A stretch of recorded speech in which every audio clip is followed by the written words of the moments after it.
Hello, everybody, and welcome back to the 7th show of ayematters. We're joined tonight by Syed Ahmed and Ali Mushaima, who are going to talk to us about Bahrain and the human rights situation there. And before we do, though, we're going to play one of our favourite local artists, Kirsty Hickey. She'll be a regular to those who watch the show. Absolutely fantastic local singer. So we're going to play Blessed Child, and then we'll get on with the business.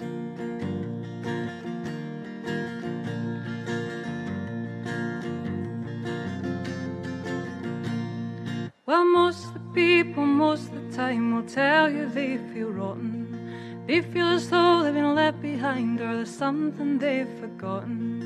Smiling on time with a yes, I'm fine, and their ears half full of cotton. Drinking from the top of the cup, with the good stuff's at the bottom. Can't see eye to eye standing in lines. Many of us are not made to be meant for these times. But lately I've been thinking it's the world, not me. Maybe we were made to live a little dangerously. I've always been one to gravitate towards the ledge, but you've never seen the view, have you? If you never come close to the edge, the edge.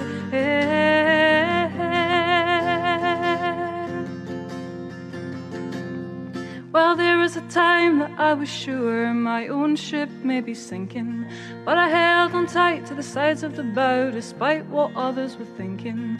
As a new world appeared through out of the mist, the old one soon was shrinking. I couldn't have seen it any clearer if I'd stopped myself from blinking. I couldn't keep telling myself I was fine, when the ones who make all the rules are hiding the crime. Lately I've been thinking it's the world, not me. Maybe we were made to live a little dangerously. I've always been one to gravitate towards the ledge, but you've never seen the view, have you? If you never come close to the edge,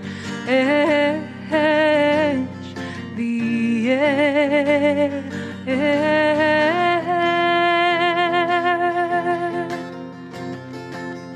Have you ever come close to the brink of your mind and wondered why people can be so unkind, when all you really needed was a little room to grow, and a world that tells us our lives are just for show, for sure.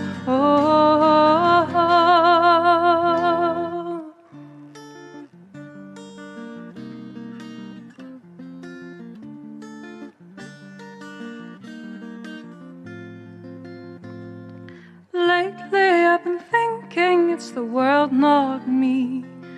Maybe we were made to live a little dangerously. I've always been one to gravitate towards the ledge, but you've never seen the view, have you? If you never come close to the edge, the edge.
my apologies. I just had another comment there. They can't hear me because we'd switched the mic off when the music was playing, so as not to overdo it. I've put a comment up. Margaret Delaney has pointed out there was no chat option on one of the YouTube channels, so our apologies for that. We'll check that for next week. We had to reconnect a number of channels this week, and I wonder if our settings change when we've done that automated process, so our apologies. Yeah, the comments of no sound. Our apologies. Sound is back, so sincere apologies. And people are wishing hello to our guests, which is always an encouraging sign. So we have Ali Mushaima and Syed Ahmed, and we'll get them to introduce themselves in their own words, because I think that's probably more interesting. I could make up all sorts of biographical details about our guests, but let's get the facts from the real people. So we'll ask Ali first. Thank you, Martin and Jamie, for giving me this opportunity to be with you, to share with you my experience and talk about my father, Hassan Mushaima. I am Ali Mushaima. I've been here in London since 2006. I am a former political prisoner.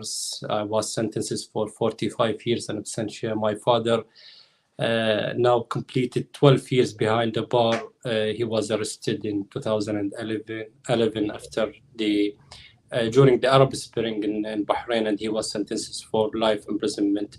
Of course, continue my advocacy for his freedom and other political prisoners, and we want to build our country to reach the democracy and to secure the human rights and freedom of expression. Yep, thank you, Ali. And we have Syed as well. Thank you so much, Martin and Johnny, for hosting this show. Very much excited to take part with you. My name is Syed Ahmed Al-Wada'i. I am the Advocacy Director at the Bahrain Institute for Rights and Democracy. I am a former political prisoner. I was in prison simply because I took part in the 2011 uprising. And because of this, obviously, I was tortured by authorities and convicted by a military court in Bahrain. In 2012, I came to the UK and I claimed asylum and continued my human rights activism. In 2015, the Bahraini king decided to strip me of my nationality, my Bahraini nationality. So I am currently a stateless person because of this decision. I have family members which were imprisoned because of my activism in what the UN would call it reprisals for my activism. I guess that's enough of me, and looking forward to join you in the conversations. No, thank you both very much for giving up your valuable time to join us tonight. I mean, the situation in Bahrain is one that I've heard a reasonable bit about in my years in Parliament, and it always human rights abuses appall me. But I mean, we've never, for all Scotland has its troubles in the union that we're in, we don't have anything like the political prisoner situation that both of you have experienced, and it's absolutely horrific. And of course, one of the things that concerns is not just political prisoners, but actually torture of political prisoners, which is a regular feature that comes up when we hear about Bahrain. I know, obviously, Ali, very close to your own heart, it will be your father's situation. Would you like to tell people a bit about your father's case? Because I think and I know he's been on hunger strike himself, which you've done also in sympathy with him. Yes, my father is one of the main political leaders in Bahrain. He was arrested not only during the Arab Spring, but he was arrested many times. And during the 90s, when I was arrested my first time, he was arrested and kept in prison for 6 years without trial, simply because he raised his voice and demand for a political change. Since that time, he went to the prison many times, but the longest time after in 2011, when he was arrested and severely tortured and sentences for life imprisonment, simply because, again, he demanded for political change. And he said enough for corruption, and the human rights is the basic rights for is universal. So simply, this is the crime in my country. Even me, I was sentenced for life for 45 years in absentia while I'm here in London. My crime, because I protest outside the Bahrain embassy, for example. I join different events. This is the crime. Of course, my father, along with the other political prisoners and figures and the human rights defenders, where their cases well documented by Amnesty International and the Human Rights Watch, and even by a special rapporteur from United Nations. Yeah. No, By the way, I forget to mention that when I'm talking about my father is 75 years old. You can imagine now, when I'm talking about a person who is in his age. You mentioned my hunger strike. I decided to take action and sit in outside the Bahrain embassy 2018, and I went for hunger strike for 46 days at that time, to make sure that my father can access to his medication. And I went to another hunger strike when you visited me in 2020 for same reason. So we are we need to go for a big battle, even for the basic rights, for medical, for treatment, for medication. So this is the situation for my father, who is in this age. Yeah, absolutely horrendous. And I remember watching the televised coverage of the Arab Spring, and we all were filled with hope that there was going to be this wave of democracy sweeping across a large part of the globe, and then it all sort of turned sour. Saeed, do you want to tell us a bit about your own time in prison? Yeah, it's really regrettable to hear Ali talking about his own father, who is, to start with, is obviously he's the oldest political prisoner in the country, and he also someone who is in his age is really facing serious complex health condition. He's in remission from cancer, and most regrettably, he has been held in what almost look like a solitary confinement in a medical facility. So he's not allowed to leave his room, and it's almost confined all this time, not allowed to have reading materials. And recently, even the TV channels he would watch, they would be cancelled, like they would stop them. So if you would imagine someone with this age not being able to exercise outside his room, not to be exposed to the sun, to be confined for all this time, and not to have what keep our mind occupied as a human, reading materials or books or even access to TV. This is really the sort of situation which really breaks my heart. And it is also saddened. I remember the events in 2011 so well, although it's 12 years. And as you stated, back in time, we were so hopeful that finally with the Arab Spring, we're going to see a new chapter, that dictators would not have the final say. And it was a movement that is unique in Bahrain. I just wanted to tell your viewers about the fact that Bahrain is very small size, very small country, was not very well represented compared to other countries, like what happened in Egypt or in Tunisia. Although Bahrain is smaller in size, but the level of participation in the movement to demand the change was tremendously big. It was almost 1/3 of the entire population of the country were demonstrating in the street. These are not my figures. These are figures by the government of Bahrain established commission, where they said almost 200,000 out of almost 600,000 population. So imagine how huge is the participation from every single spectrum within the Bahraini society.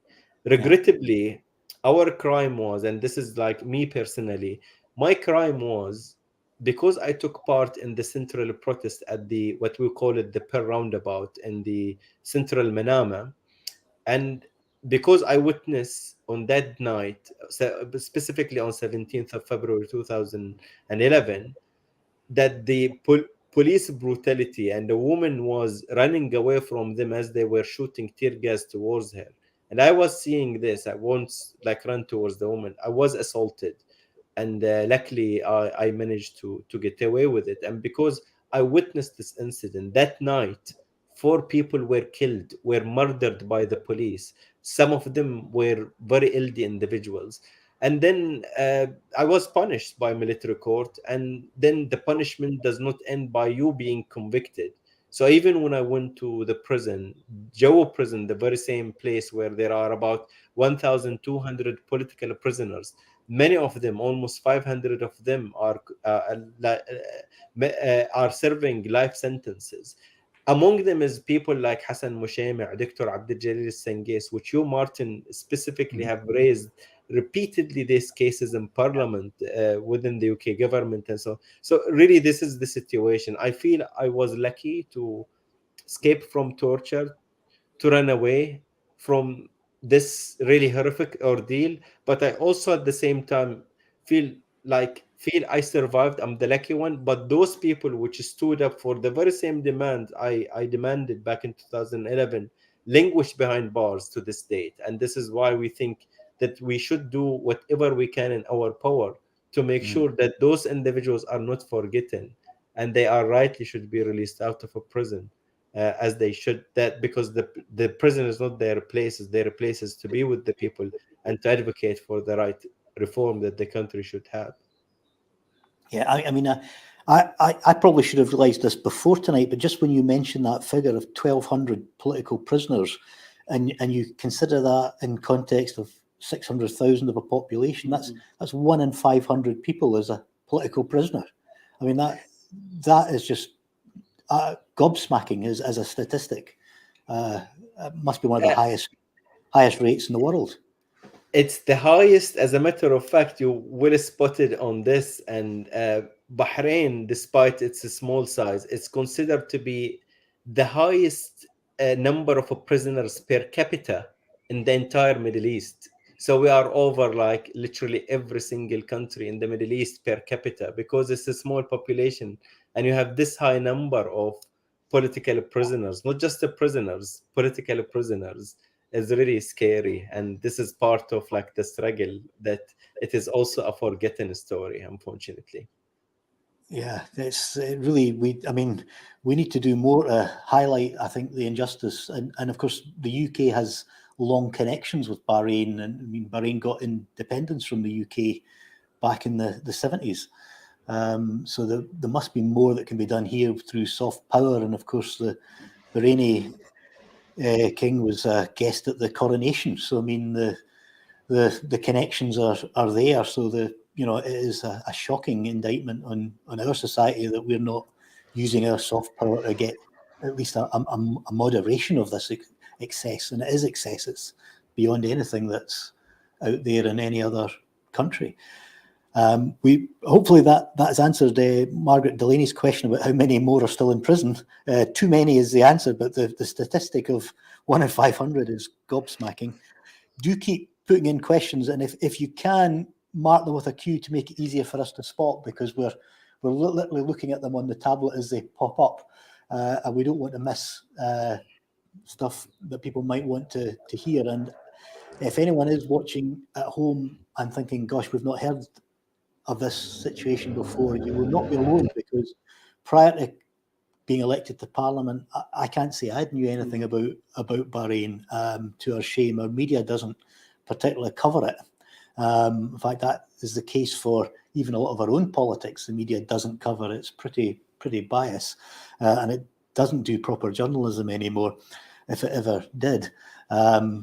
but there's a lot that we can learn, and there's a lot we can learn from tonight. And I hope you don't mind me saying, Ali, this is your first time you've done an interview live in English. So Yes, this really is a fantastic opportunity for our viewers to hear from people who are directly affected and know what is happening on the ground. So do fire those questions into us. We will get through as many as we possibly can. And don't be embarrassed to ask something that you think's an obvious question, because I've learned that there's no such thing as daft questions. There's sometimes daft answers, but any question you want to know the answer to is a sensible one. So do stick them in. So I suppose, Syed, what do you think the UK could be doing to help? That's a very good question. And I suppose to start with, Bahrain is not an isolated problem. This is not a country that is far in the Middle East where the UK has nothing to do with. As a matter of fact, the British government since 2011 has invested quite heavily with the Bahraini authorities. As a matter of fact, over the past decade, the UK government, the UK taxpayers, has spent over 13 million UK pounds to aid Bahrain over what they call a technical assistance program. And that simply goes into the very same people are responsible for the imprisonment of Ali's father and responsible for the executions, for the death, for the continued legacy of torture against political prisoners in Bahrain. These are the very same bodies that they are receiving the British taxpayers' support. And this is why I'm saying this is not just an isolated problem. This is not a Bahrain problem alone, but it's rather a UK problem. Because I guess everyone should ask why the British government is supporting bodies are implicated in torture, why they are supporting bodies are imposing death sentences against innocent individuals. This question, I believe, one of the most shocking revelation, and I think, Martin, you were able to reveal through your written questions some of really scary figures. I remember about like a couple of years ago when you were scrutinizing the government over the Gulf Strategy Fund, a secretive funding that every year 10 million goes to the Gulf states, including Saudi Arabia, Bahrain, Qatar, Emirates, and so on. And that 10 million is almost not accountable by the public. They don't tell anything to parliamentarians. And sometimes when you get little information, some information, they can be a little bit shocking. I think what you were able to reveal, Martin, was that the Saudi government were receiving support in relation to the Saudi Royal Guard, as well as the Saudi Air Force, through this scheme. And it was really scary that few thousands pounds were poured to one of the filthiest rich states on earth. That the UK message is clear that we wanted to protect Mohammed bin Salman, his father, King Salman, just basically because we wanted to ensure that we maintain our interest. So the question, I believe, which everyone should ask is, up to what point that the UK will not only look into its investments in the Gulf, but rather also consider human rights to be something priority, something that the human rights are think that they are really matters. And this is the same situation with the UK is hoping to secure a trade deal with the Gulf states. And this is what we are learning, that the human rights is not going to be a priority for them. Yeah. And this is why we're appealing to everyone, is just to make sure that those repressive regimes, one of the most repressive regimes on planet Earth as we speak, should not be getting the free ride by the British government, should not be getting a free trade agreement without any human rights priorities in place, without any human rights protection. Part of those protections should be the release of political prisoners like Ali's father, like Dr. Sengate. I think it's another case which we could look into or talk about this evening. Yeah, no, I think you're absolutely right. We need to be making that a much stronger platform. I can remember a number, because it's quite a good number of years ago now, when Robin Cook was the foreign secretary and was talking about an ethical foreign policy. You know, if only we had an ethical foreign policy, because we certainly don't. Indeed, we've probably contributed to some of the problems by condoning and supporting regimes. Whereas if we'd been a bit more firmer with our foreign policy, we might actually have helped aid democracy and rights across the globe. And, you know, human rights are global. You know, if one part of the world is suffering, then we all are at risk. And that is just too big a threat for us to ignore. And unfortunately, I think part of the UK's politics of Brexit, post-Brexit, is they're desperate for trade deals with anyone. They'll sign pretty much anything to try and make up some of the damage that they've done to themselves. So we're just all going around in a very negative circle of despair, almost, and adding to that. So not a great situation. We had a question from Ian Murray. I'll put it up. I've not clicked on the link because I don't want to lose the live stream if I click on it live, saying about a vile Scot. And believe me, we to our shame as a nation, were the bully boys of the empire for many decades, if not centuries. So yeah, I suspect we do have a lot to take a few on the chin on some of the actions of our forebears in different parts of the globe. I don't know if either of you know about the case in question. I've not, as I say, had a chance to click on the link. Anyone?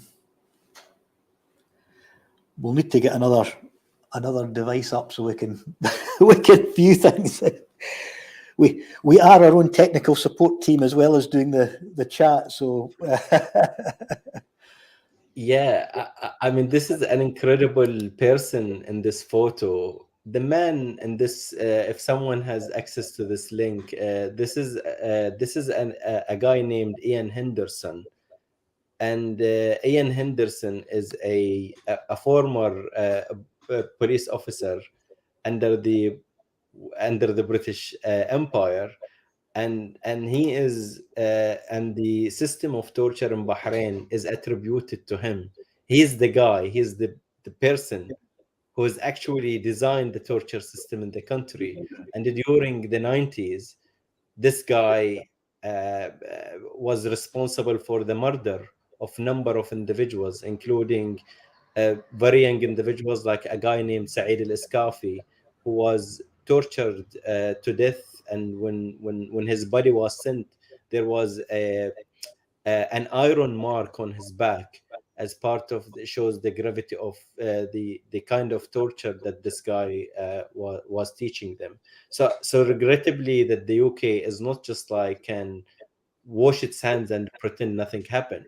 They actually, like, their officers are directly during the 90s, at least former British officials or British police officers, they were directly implicated in designing the torture system.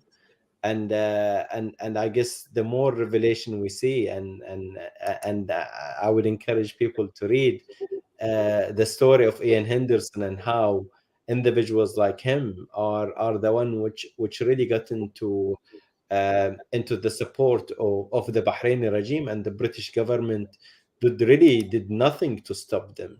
One example is also like former MI6 controllers to the Middle East. They became workers as advisors for the Bahraini king. As a matter of fact, the highest office, like the second highest office in the UK, Philip Hammond, the former chancellor in the Tory government under Theresa May, is currently or at least up to last year, he was an advisor to the Kingdom of Saudi Arabia and Bahrain. So the guy is making thousands in a profit for advising these corrupt regimes. So it's not just like an old story during the 90s, but rather those repressive Gulf states can benefit from former ministers, former top cabinet ministers, which held probably the most important positions any MP could get, and now they are on the payroll on those corrupt regimes. So that's a question to be for people, like, I guess for everyone to answer in relation to how the UK government will let such former cabinet ministers to be able to work for those regimes. Yeah, and I mean, I think a point is worth making, because some people may look at these stories and say, "Oh, that's historical," but the legacy is still there to this very day, especially given the number of prisoners that are there and the number of people who are being tortured in prison. So, it's not just a historical exercise that we can consign to the history books and say, but we wouldn't do that nowadays. The legacy remains and the abuses continue. Which is a point I think that is really worth being made. For some reason, our cameras aren't switching tonight. It probably needs an old-fashioned hard reset, but I'm not doing that in case we lose the stream. However, we're both on camera, John. So do you want to add anything, John, from what you've heard?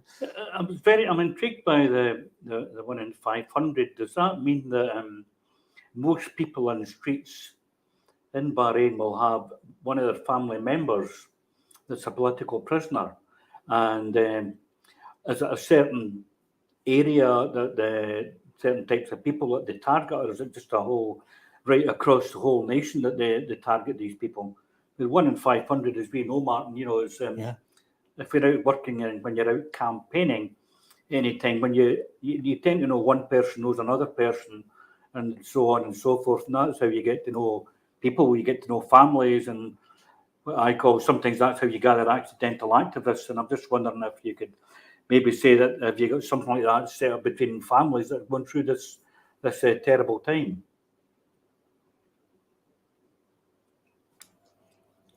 I don't know if Ali, I guess you will be a great person to answer this question and give an example on your own family. Yeah, for me, I was in a prison when I was 15 years old. I still remember every details. I was arrested on 8th of August 1998 till 22nd February 2000. At that time, my father was in a prison, and he are you still with us? Yes, they are. Please carry on, Ali. Yes, we're still here. Yeah. Okay. Really good. Okay. Yeah. At that time, my father was in prison, and he spent 6 years without trial. Now, during 2011, 3 of my cousins were killed. The first martyrdom in 14 February. My cousin Ali Mushaima, same my name, and the second one he died inside the prison because of the medical treatment. He was not received proper medical treatment, Muhammad Mushaima. And the third one, he was executed, Sami Mushaima, in 2017. Two of my brother were in a prison as well. Many of my relatives were arrested. So yeah, for example, from my village, many friends, relatives, they went in a prison, and some of them, they still behind the bar. As you mentioned, I don't think there is a family in Bahrain that no one from the family have been was in a prison, especially after 2011. Said as well, I think his mother-in-law was arrested in 2017, Said, isn't it? And hello? Yes, Hello? yes, Ali. Yeah. You can add more examples, Said. Of course, yes. This is really a harrowing situation. Frankly speaking, is when it comes into the human rights situation and the number of individuals who are on the streets, having their family members in prison. This is pretty much like something extremely common. Like I remember, like I cannot really think and thought of a family that do not have a political prisoner that they have to visit, or they will share their story about, or things like this. And sometimes you see the connection can be quite compelling at the same time, because sometimes even like I remember last year there was this incident. Ali Mushaima, father Hassan Mushaima, was not receiving medical treatment. So what his family has decided to do is that they decided to go and protest outside the medical center, where they wanted to send a message: please treat my father, give him the medication he requires. And they themselves, some of them got themselves arrested simply because they demanded access to medical treatment to their father. In many stories is that where you not only have the individual behind bar. I mean, one of the saddest stories in 2021, a Bahraini political prisoner, Husain Barakat, died in a prison, partly because of the medical negligence and so on. And Hussein Barakat, following his death, then we learned that he's not the only person who was in prison. His own son was actually also like imprisoned. And there are many stories where you have the father and the son which are in the same prison. They probably, some of them would fight in order just to have access to meet each other while they are simply in the same prison.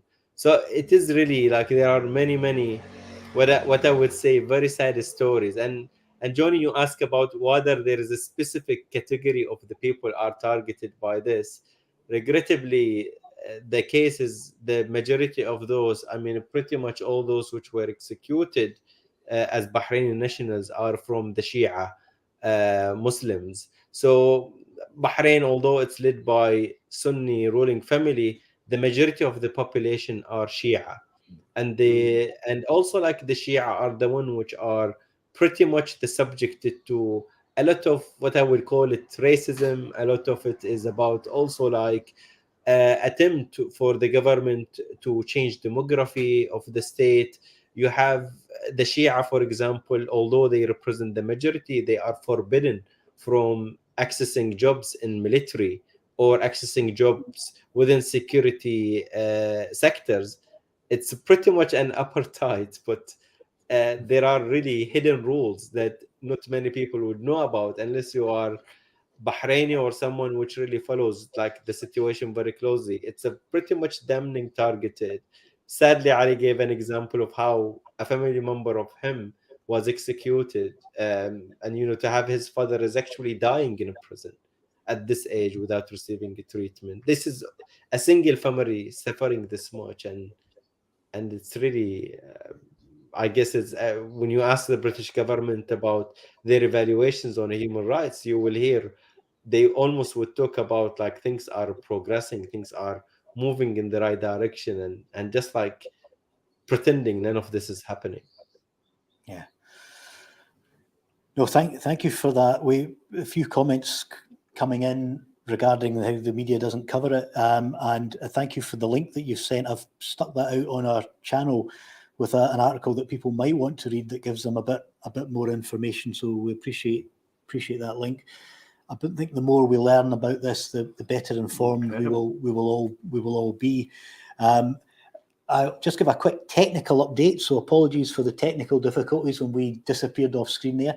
We are in a different room, and we have set up earlier today for the first time in this room, which will be a big boost going forward.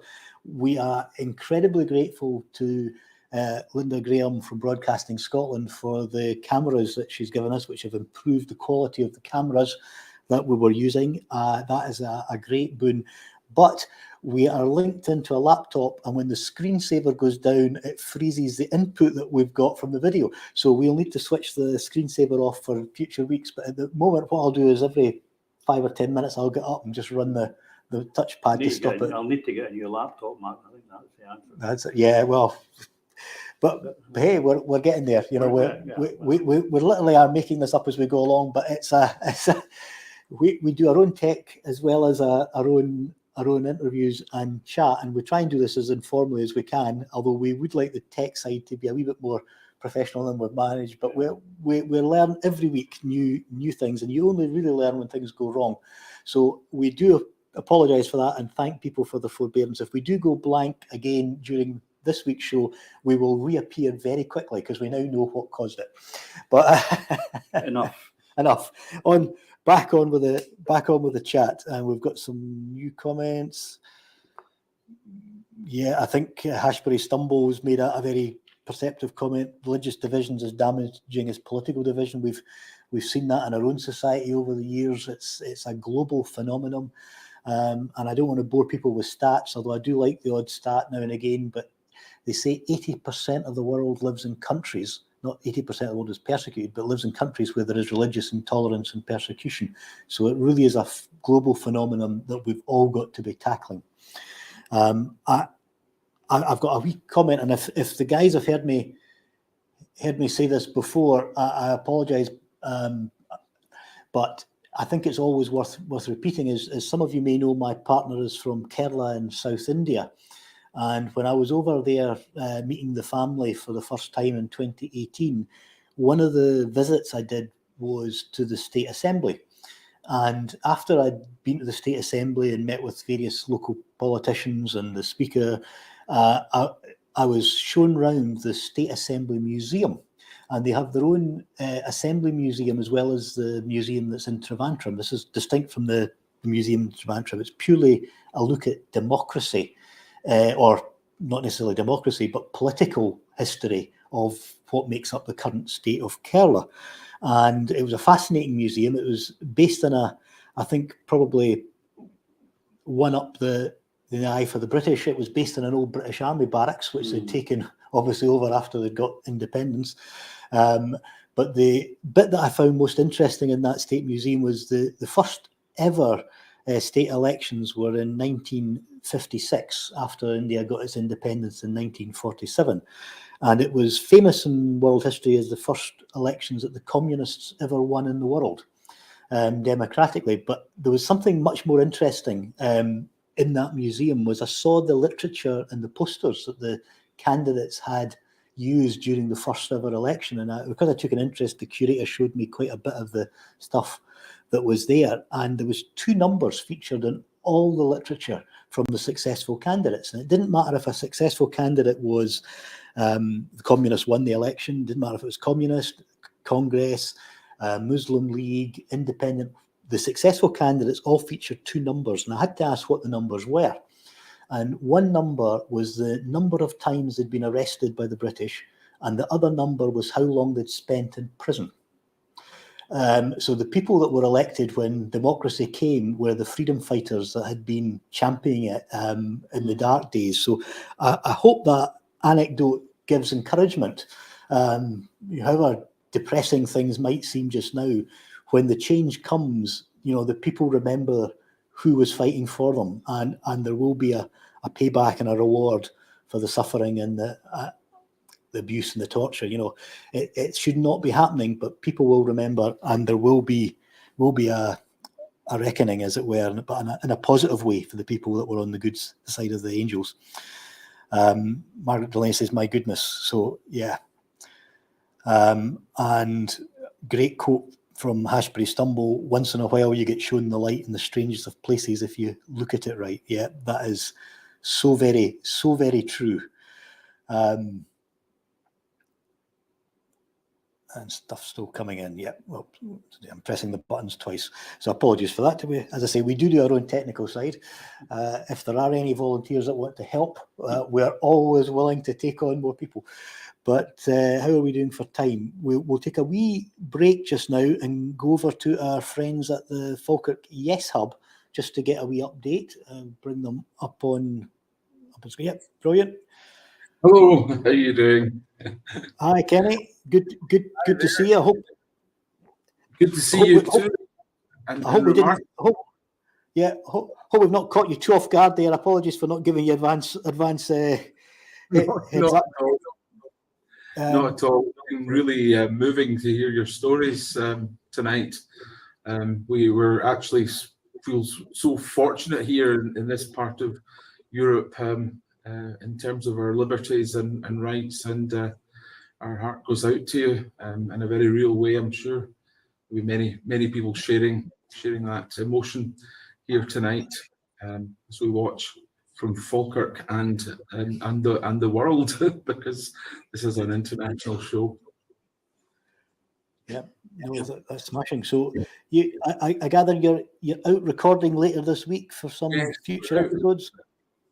Yes, we're going to be doing a topical piece with a local hospitality business to do with, in John's constituency here in Falkirk, a local coffee shop who have been struggling in the back of COVID and obviously the cost of living crisis. So we're going to be looking at the various issues surrounding that, which are shared by many people too around the country at this time. And yes, so we'll be interviewing and essentially getting a flavour of how they're surviving and how they have survived and coped through the lockdown and how they're opening up again and getting custom back and getting the confidence of people to come back into closed spaces like coffee shops, because the hospitality industry was one of the most endangered really during that awful period, and so we're very much wanting to focus on that and championing local businesses, especially family-run ones like this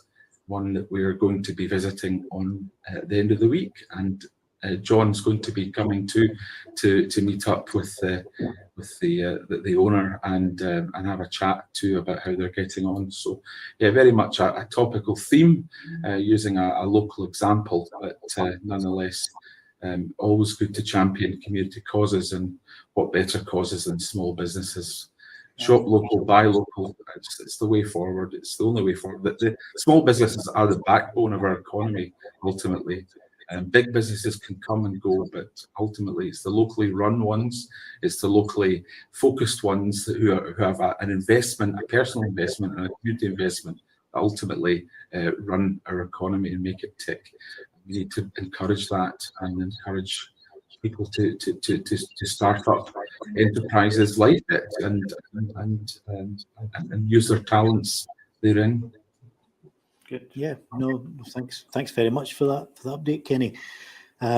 So we'll just we've got a quarter of an hour to go, so do keep putting in some questions. We've got time to get through a few more, I think. I think this is a subject that will not be going away and will definitely be revisiting. There certainly continues to be developments, and I'll not put Syed on the spot on this one, because obviously the situation with the Tory MP Bob Stewart being charged for racial aggravation regarding the situation in Bahrain is a live case. I don't know if Ali wants to make a general comment, or just leave it to natural justice and we'll report back on it on another show as as things develop. Leave it to next month. You will hear the decision from the court. Indeed. Yeah. Very wise. Yes. Yeah, but Mr. E just challenges a challenge for myself and Johnny. Would 2 SNP MPs risk being political prisoners standing up for the liberation of the nation of Scotland against the colonisation of our country by the Westminster establishment? As I told that story earlier about the careless situation, I referred that to one or two of my colleagues, and they says, "Oh, that would be us out the window. We've never been arrested." And I said, "Yet it's the abuses that continue to come and the attacks on devolution. Who knows where things will end up?" One of my great political friends was Billy Wolfe, who had been the leader of the SNP in the 70s. Billy was always getting himself arrested. Campaign against nuclear weapons. That was one of his subjects. He never, unfortunately, got his day in court. He was deeply annoyed that he didn't, because he wanted that platform. However, I think in the political world, we just have to accept that there may be occasions when that does happen, and you've got to stand on the right side of justice. And our guests tonight are shining examples of that, and the bravery that they've shown by standing up for the rights that they believe in and being arrested unjustly and living to tell the tale and inspire others throughout the globe, I would say. I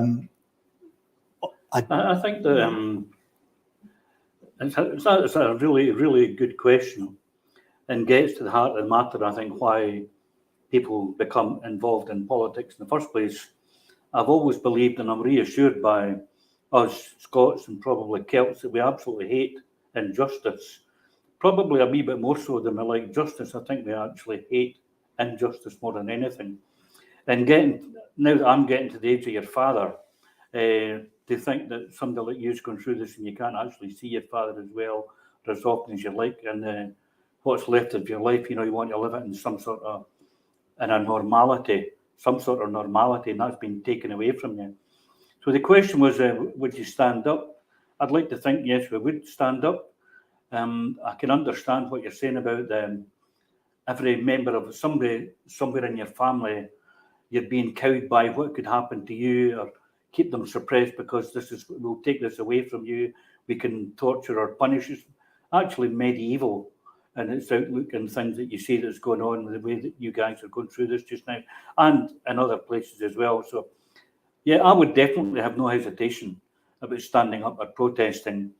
And I wish I'd known more about your hunger strike outside the Bahrain embassy. I certainly went along beside you and stood there. And I would like to ask you how successful you felt that these hunger strikes were. Did it bring attention? Did you garner sympathy from people, and did they again become active? And going back to the question again, I'd like to think that we would stand up for our communities, and I think we do stand up for our communities. And it's interesting again today that the bill that's going through Parliament is trying to suppress people in any way, shape or form from protesting, whether they're the rebellion people or you're protesting against the right to strike, the right to withdraw your labour. If this is all some sort of creeping, gradual way of suppressing people's behaviour to fight for their own rights, their own human rights. So yeah, I think Martin and I would certainly be out there protesting. You back?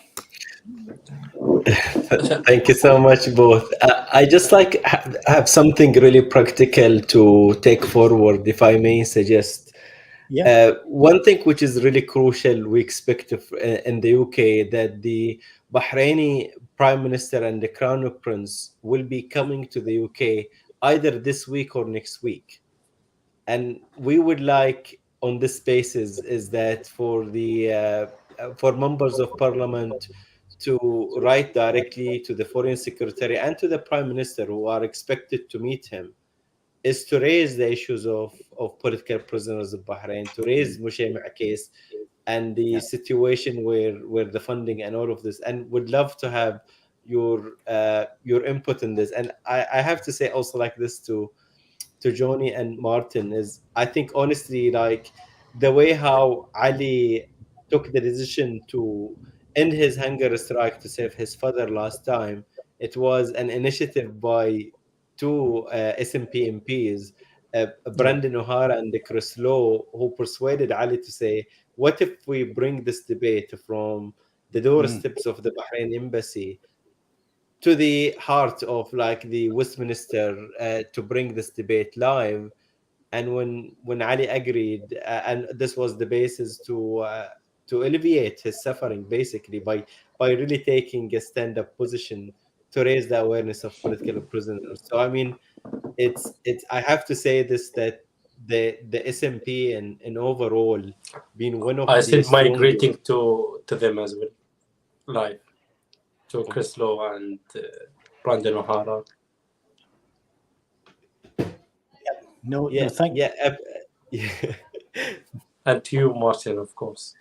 No problem at all. I've got a written question just now in about some of the prisoners, asking for an update on discussions with the Interior Minister. I'm waiting for an answer, but yeah, I'd be more than happy to write as well. I think the more pressure we can bring to bear, the better.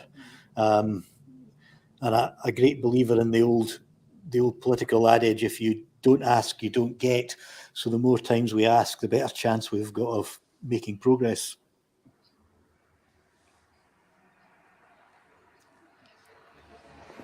Well, I'm quite happy for the questions. Are there any more questions coming in? Coming in. I think it's our job to put questions to the government here, but Yeah. whether they actually reply in any positive forms, a different story, but you have to keep putting the questions to them. Yeah. But I mean, what we're dealing with at the moment with the UK government is, I think nobody knows where they're going. There seems to be about 3 or 4 different parties within the Tory party, and you don't know who's going to be in power in a very short space of time. No, that's very much. We've had a question from Hashbury Stumble, although it's a wee bit further afield than Bahrain. But I suppose everything's interlinked, asking us if we can comment on the deal Pakistan has done to take Russian oil and pay for it in Chinese currency. I have to say I'm not up to speed on that at all. So I'm going to do some reading on that one after we finish the show to find out just what is happening there. So apologies that I cannot give you an answer, but we're not ignoring the question. We just genuinely don't know don't know the facts. So we'll find out is the best I can promise to do there. A nice comment from Mr. E, just to let you see, Ali, in case you've not clocked it. Thinks you're a most honourable man, which is lovely. And I think we've all been touched just by the human nature of both of your stories. It's something that we've not had to do in this country. I remember one of Winnie Ewing's regular comments was she said when she was in the European Parliament that the former Irish Taoiseach Eamon de Valera had told her that Scotland wasn't oppressed enough. And sometimes I think when we've not quite made the breakthrough, maybe there's something in that, but we don't want that level of oppression. We want to get there, the easy route, as it were, just through the ballot box and through democratic outcomes. Although those seem to be getting frustrated for us. I think when we hear the sheer struggle that is happening in Bahrain and indeed in other countries around the world, it gives us heart that, for all the issues we feel we're seeing locally, we don't have those particular problems, and that we should just steel our nerve and just keep going. So I've certainly found the talk tonight very, very inspirational. And although you've added, as I say, and I thought I'm not an uninformed observer, but just that realization of that 1 in 600 people in 1 in 500, in jail as a political prisoner is the message that needs to be taken out, and there has to be more pressure brought by the UK government to its allies in Bahrain, because it's through those channels that we can make progress, and that's where we can certainly apply pressure at this end. We've got time for a couple of quick questions if anyone has any. Ali? No, I just want to ask you and Jamie, do you have hope that the position of UK government can be changed towards Bahrain? As an MP, I want to hear from you. Yeah, that is a very good question. I mean, we keep trying. We'll keep asking questions. It's probably overdue for another debate. I think that's what at least 18 months, maybe 2 years since the last one. Yes, we need to bring more pressure on. At some point, somewhere there needs to be a more ethical foreign policy, and I think politically, and obviously I have a very particular political viewpoint on the world, but I would think politically that has to be popular with the general public. Supporting regimes that are locking up so many of their own people, possibly for a substandard trade deal at best, isn't really a diplomatic win for the UK. I think we'd get more out of being the honest man and just playing it straight and trying to get a better world. John, do you want to add anything? I think that depends entirely upon who's going to be the ministers and the prime ministers in charge, and how important they see these things, and how do they play out in public. At this moment in time, I think people are very concerned with their own everyday lives, with their cost of living crisis and just coping with their lives. And if the mainstream media aren't covering these things, then it's not in people's minds. Yeah. So, and that's the biggest problem you have to overcome.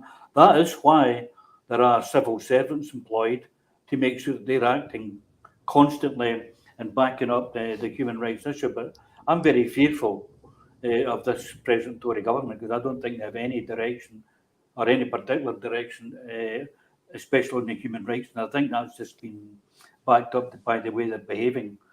And they might try to come out and do something, but I don't think there's any weight behind any impetus behind what they're actually trying to achieve. I think the only way you're going to achieve this is if we have, it might be, as Martin says, it might be through a general election. But as we've seen before, they can have a general election, promise the earth, and then after the general elections, the drawbridge is taken back up again, and that's all forgotten. Sorry to be so cynical, but that's how I see this UK government. Yeah, and you're not alone. Hashbury Stumble says one word sums them up, and that word is intransigent. Which is certainly, yeah. We've got a few other words, but we wouldn't use them on our live stream. Well, I'm sure everybody else is thinking the same kind of stuff. Anyway, that's pretty much brought us to the end of the hour. We've barely scratched the surface. Hopefully, we've done it in a gentle and friendly way that's introduced the issue to many people who haven't heard of it before or didn't know enough about it. And I think we could all say we don't know enough. Very grateful to both of our guests for joining us. Would you like to say any final remarks before we switch off? Thank you very much. I want to thank you. I think you give us hope. This is an opportunity to talk with you and behind many people who watched us. I think people need to get informed about the situation, because they must know, about the policy, the foreign policy towards other countries like Bahrain and how the people suffered. So that's why I miss not only my country and my family as well. Me only from the family who live in exile. So I cannot see my mother, my sister, my relatives. They need to visit me here in this country, or I have to go somewhere to see them. I didn't see my father now from more than 12 years. Why is that? I didn't do anything wrong. Just demand for my basic rights. As well, I think my duty to continue fighting for these rights. And we think, through you and through other MPs and from people who understand the situation, we hope the change will come one day. Well said. Yeah. No, thank you very much. Thanks a lot. No, thank you. And change will come, because nothing lasts forever, be that good or bad. And in this case, something more positive will come. We wish you every success going forward, and you have our support in the fight for human rights and justice. And if we can be of help, let us know, because we're more than happy to add our shoulder to the wheel in trying to get a result. So thank you very much, gentlemen. Thanks a lot. Pleasure having you. Thank you. Thank you so much, Paul. Bye. Thank you.